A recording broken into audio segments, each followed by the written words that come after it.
রোশনাই ধারাবাহিকের আজকের পর্বে আমরা দেখতে পাবো যে রোশনাই সবাইকে বলছে সে সবার আগে আরণ্যককে দেখতে যাবে, তারপর অন্য কেউ। আরণ্যকের বাবা বলে, তুমি কে এমন হয়ে গেছো যে তোমাকে আগে যেতে হবে? তুমি নিজেকে কি এমন মনে করো? রোশনাই বলে, আমি নিজেকে কিছুই মনে করছি না, কিন্তু আমি সার্জিকে প্রমিস করেছি যে জ্ঞান ফেরার পর সার্জি প্রথম আমাকেই দেখবেন, তাই সবার প্রথমে আমি যাব ভেতরে। আমি কারোর কোনো কথাই শুনবো না। আদিত্য বলে, রোশনাই তুমি এবার ভেতরে যাও, অনেকক্ষণ হলো আরণ্যকের জ্ঞান ফিরেছে। রোশনাই বলে, হ্যাঁ ঠিক বলেছেন। সার্জি হয়তো মনে মনে ভাবছেন যে আমি মিথ্যে কথা বলেছি ওনাকে। রোশনাই কারোর কথায় না শুনে নার্সকে নিয়ে ভেতরে যায়। গিয়ে আরণ্যকের মাথায় হাত দিলে আরণ্যক টের পেয়ে যায় রোশনাই এসেছে। আরণ্যক জিজ্ঞেস করে, রোশনাই তুমি এসেছো? রোশনাই বলে, আপনি কিভাবে বুঝলেন? আরণ্যক বলে, তুমি ঘরে এলে সব অন্ধকার মুছে গিয়ে ঘর আলোকিত হয়ে যায়। রোশনাই আরণ্যককে বলে, আমি বাইরে গেলে আপনার পরিবারের সবাই আসবে দেখা করতে, কিন্তু আরণ্যক বলে, আমি কারোর সাথে দেখা করতে চাই না।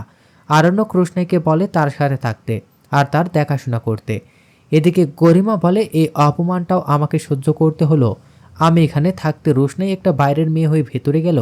আরণ্যকের বাবা বলে, এরপর তুমি ভেতরে যাও, এখন রাগ করার সময় না। রোশনাই অনেকক্ষণ আরণ্যকের সাথে কথা বলে বাইরে এসে সবাইকে বলে সার্জি এখন অনেকটা ভালো আছে। মিনি বলে, আমি কখন যাব শ্রদ্ধাকে দেখতে? লালন বলে, আমি আর তুমি সবার শেষে যাব, যাতে আমরা অনেকক্ষণ কথা বলতে পারি। গরিমা ভেতরে যায়। গরিমা আরণ্যকের মাথায় হাত রাখলে আরণ্যক গরিমাকে দেখে বলে, আমার টায়ার্ড লাগছে, আমি এখন ঘুমাবো।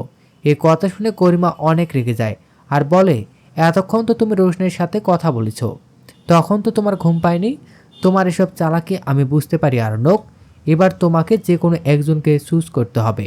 আমি কাল দুবাই যাচ্ছি, ফিরতে কয়েকদিন লাগবে, ততদিন তুমি বাড়ি ফিরে যাবে। এসে এর একটা এসপার ওসপার করব। এখানে থেকেও বা আমি কি করছি? যুদ্ধ করছি নিজের অধিকারের জন্য, আমি আর এসব নিতে পারছি না। আদিত্য রোশনাইকে বলে, কাল তো আমাদের শুটিং আছে, তুমি কি থাকতে পারবে? যদি না থাকতে পারো তাহলে আমি কথা বলে পিছিয়ে দিতে বলি, যদিও তাতে কিছু টাকা পয়সা লস হবে, কিন্তু তোমার এখানে থাকাটা বেশি জরুরি।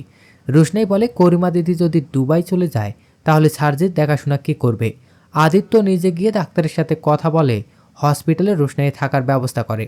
এদিকে গরিমা আর গরিমার মা বাড়িতে ফিরে যায়। সুরঙ্গমা গরিমাকে বলে লাগেজ প্যাক করে নিতে। গরিমা বলে, আমি ফিরে এসে আরণ্যককে ডিভোর্স দেব। সুরঙ্গমা বলে, এরকম ভুল করো না, আরণ্যককে ডিভোর্স দেওয়া মানে রোশনের হাতে সব কিছু তুলে দেওয়া। গরিমা বলে, তাহলে কি এবার রোশনের সাথে আমি মারামারি করব? গরিমার মা বলে, না, এবার ওকে মারার ব্যবস্থা করতে হবে। সুরঙ্গমা রাজেশকে ফোন করে বলে রোশনি এখন কলকাতায় আছে। খবরটা জেনে রাজেশ অনেক খুশি হয়। এখন আগামী পর্বে দেখা যাবে রোশনাই আর আদিত্য কাপুর শুটিং স্পটে যায়। সেখানে হঠাৎ খবর আসে আর্ণব অসুস্থ হয়ে পড়েছে। এ কথা শুনে রোশনাই একটা ক্যাব বুক করে চলে আসে। রাস্তায় এসে দেখে গাড়ির ড্রাইভার রাজেশ, সে রোশনাইকে সেন্সলেস করে গাড়ি নদীতে ফেলে দেয়। তো দর্শক, এই ছিল রোশনাই ধারাবাহিকের আজকের আপডেট। পরবর্তী আপডেট সবার আগে পেতে আমাদের চ্যানেলটি এখনই সাবস্ক্রাইব করুন।